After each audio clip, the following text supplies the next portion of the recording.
Hi folks, well, Christmas is almost upon us once again, so I thought I'd make a video about Christmas and about some of the things that I have learned about it since abandoning Christianity. Things that I probably should have known as a Christian. Maybe I should have taken the time to research these things. Or maybe, maybe the church should have been a wee bit more forthright about these things. Anyway, obviously Christmas is not about Santa Claus, but is it even really about Jesus? Now, that might be a very strange thing to say if you're completely new to the sort of information that I'm about to share. Now, let me begin by talking a little bit about another deity, another god, who was called Sol Invictus, or just Sol for short. Invictus means unconquered, and the name of this god literally means the sun unconquered.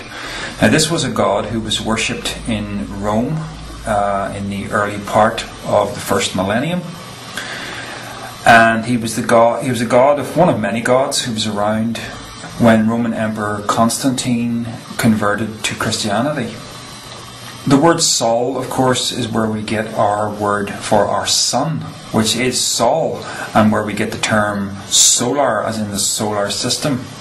And now, if we now take a look before Christianity came around at how pagan religions represented the cycles of the sun, it was through a solar cross.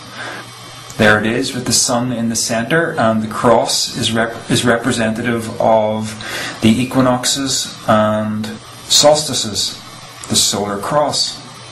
And we appear to see this cross used regularly up to this day by Christianity. Of course, the question is, am I really just stretching things here? Am I just placing an interpretation on something that doesn't actually exist? Well, the clincher for me is simply looking at the birth dates. Sol Invictus is given the birth date of the 25th of December. Jesus Christ is given the birth date of the 25th of December. Okay? Now, we know that we don't have an actual birth date for Jesus. It's simply not known. I personally don't believe there ever was an actual Jesus, but nevertheless, we don't, whether that's true or not, we don't have a birth date. So, it appears that, the first records of this, I think, were in the 3rd or 4th century, where a pope declared that date to be the birth date of Jesus.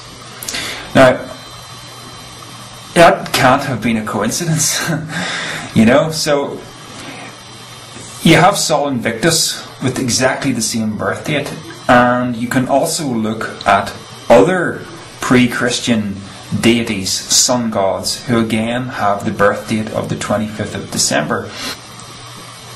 So what's the significance of this date? Well, the ancients believed this date to be the winter solstice. They were actually out by a couple of days, but nevertheless, this was the date that the ancients picked. Now, what really goes on at the solstice is that the sun is at the lowest point in the sky, and for a couple of days it appears to stand still. And then immediately after this date, the sun starts to gain in strength, and it appears above the horizon at dawn, and each day it rises a little bit further into the sky. So basically, the 25th of December represents the birth or rebirth of the sun.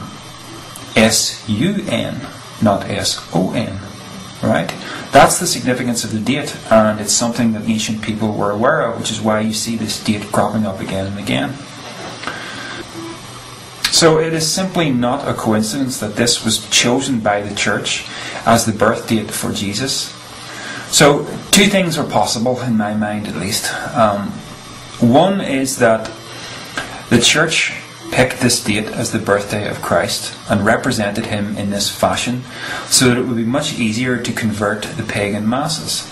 In other words, what they were really saying was, you can keep all of your existing festivals, just change the names of your gods.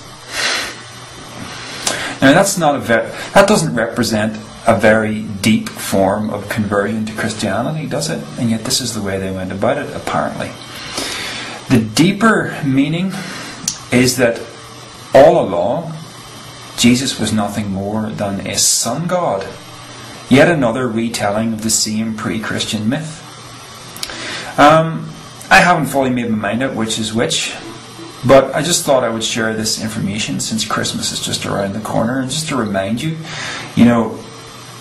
either way, when you wake up on the 25th of December, and if you're a particularly religious person and there's a church service organised, I'm not saying this to be offensive in any way, but when you decide to do something for Christianity, for your faith, on that date, you ought to realise what it really represents. It does not represent anything whatsoever to do with Jesus. It is the rebirth of the sun. It is a pagan festival of sun worship. Now, Easter has a similar story to it. Do you really think that Jesus was resurrected at Easter? Easter is the spring equinox, which is when the days start to get longer than the nights. That's basically the crossover point. Before that, the nights are always longer than the days, so that's when the pagans really celebrated the resurrection of the sun, if you like. So that's the significance of Easter. It's got nothing whatsoever to do with Jesus. Again, the church is busy just telling fibs. So here we have, this religion that is supposed to be God's perfect truth. And it is absolutely infested with pagan sun god worship. Now, I'm supposed to believe that when a bunch of bishops got together on a particular date, to decide what books were going to be in the New Testament and what books weren't, I'm supposed to just take it on faith that they picked the right books. When look at what's going on, with Christianity in general. So, folks, have a merry Sol Invictus.